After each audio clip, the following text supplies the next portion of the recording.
नमस्कार दोस्तों, जय जोहार। मैं कौशल तिवारी और बिहनिया संझा में आपका स्वागत है। महादेव ऑनलाइन सट्टा ऐप के प्रमुख कर्ता धर्ता सौरभ चंद्राकर भी कल दुबई में नजरबंद कर लिए गए। इससे पहले उनके पार्टनर रवि उप्पल को नजरबंद कर लिया गया था, यानी दोनों ही वहां के अधिकारियों की निगरानी में है। और इसके साथ ही यह अंदाजा लगाया जा रहा है कि अब छत्तीसगढ़ के कई नेता, कांग्रेस और भाजपा से जुड़े नेताओं की खैर नहीं है और ईडी आने वाले दिनों में न केवल सौरभ चंद्राकर और रवि उप्पल को भारत ले आएगी, बल्कि उन नेताओं की भी गिरफ्तारी होगी। हालांकि ईडी किस तरह की कार्रवाई करती है, कैसे काम करती है, यह बड़ा मुश्किल सवाल है, क्योंकि 6000 करोड़ रुपए के मनी लॉन्ड्रिंग के मामले में बड़ा लंबा समय हो गया है। छत्तीसगढ़ के विधानसभा चुनाव के समय जरूर इस पर राजनीति जमकर हुई और दोनों ही पार्टी के कई बड़े चेहरे बेनकाब हुए। यहां तक कि कई सेलिब्रिटी मुंबई के, जिसमें रणवीर कपूर, श्रद्धा कपूर से लेके कई नाम हैं, लेकिन ईडी पूछताछ के लिए नोटिस तो भेजती है, लेकिन उसके बाद गिरफ्तारी नहीं होती या क्या कार्रवाई होती है, इसे लेकर संशय बरकरार है। एक छोटा सा जूस कॉर्नर चलाने वाला सौरभ चंद्राकर अचानक करोड़पति कैसे बन गया, इसकी कई कहानियां हैं। अलग अलग तरह से कहानियां सामने आ रही है, लेकिन कहा जा रहा है कि इस पूरे खेल में न केवल पुलिस के बड़े अधिकारियों का संरक्षण था, बल्कि सत्ता का भी पूरा संरक्षण मिल रहा था। बड़े बड़े राजनेताओं का संरक्षण मिल रहा था। भारतीय जनता पार्टी का शासन हो या फिर कांग्रेस का शासन हो। नाम अब जब आप देखेंगे कि इससे जुड़े सटोरियों की तस्वीरें जिन नेताओं के साथ सामने हैं, वह बेहद ही चौंकाने वाला है कि किस तरीके से ऐसे लोगों को सत्ता संरक्षण देती है। लेकिन कहा जा रहा है कि जब सौरभ चंद्राकर और रवि उप्पल ने इसकी शुरुआत की तो उन्हें सबसे बड़ा जो संरक्षण दिया वह था कोलकाता का एक तीसरे दर्जे का शेयर ब्रोकर विकास छापरिया। विकास छापरिया इनके फेयर प्ले, जो रेडी अन्ना के नाम से भी चलते हैं, उसके फंडिंग को शेयर बाजार में लगाने का काम उनका था। और यह व्यक्ति इन दिनों वानुआतू द्वीप, प्रशांत महासागर क्षेत्र में स्थित इस द्वीप की नागरिकता ले ली है और वही है। हालांकि ईडी ने इनके 236 करोड़ की संपत्तियां जब्त की है, लेकिन यह ईडी की गिरफ्तारी से दूर है। इसी तरीके से दो नाम आए जो दुबई से पैसे का कारोबार करते थे हवाला के जरिए, यानी दुबई से भारत लाना या भारत से दुबई लाने का काम करते थे। वे रायपुर के ही दोनों थे। अनिल और सुनील दम्मानी दोनों भाई हैं।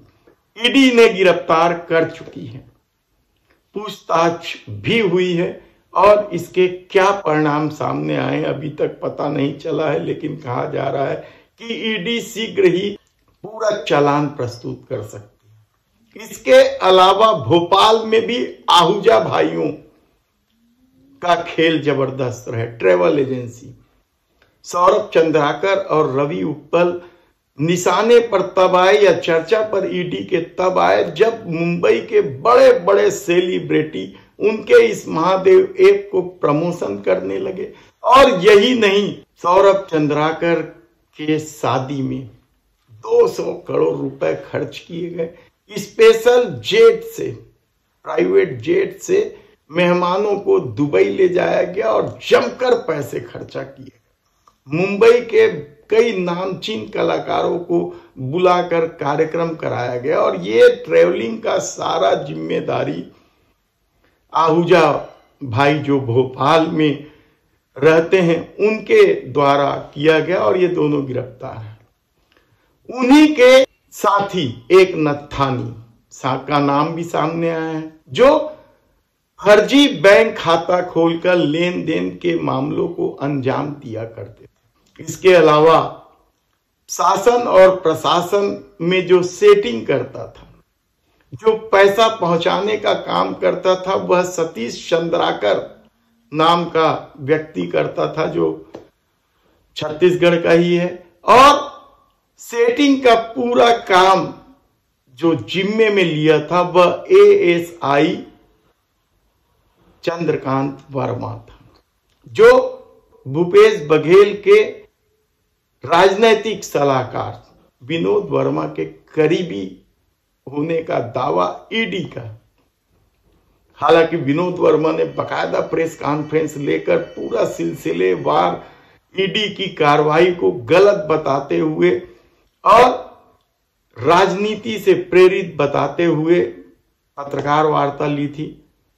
लेकिन इसी दौर में एक शुभम सोनी नाम का व्यक्ति भी आता जिसका दावा है कि महादेव ऐप का असली मालिक वह है और उन्होंने मुख्यमंत्री के सलाह पर ही दुबई में इसे स्थापित किया था।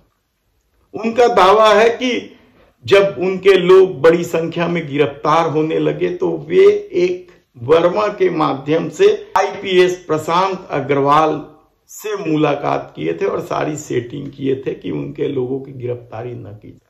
हालांकि छत्तीसगढ़ सरकार यानी भूपेश सरकार लगातार महादेव ऐप के खिलाफ कार्रवाई करती रही है और 400 से अधिक लोगों की गिरफ्तारी की गई थी।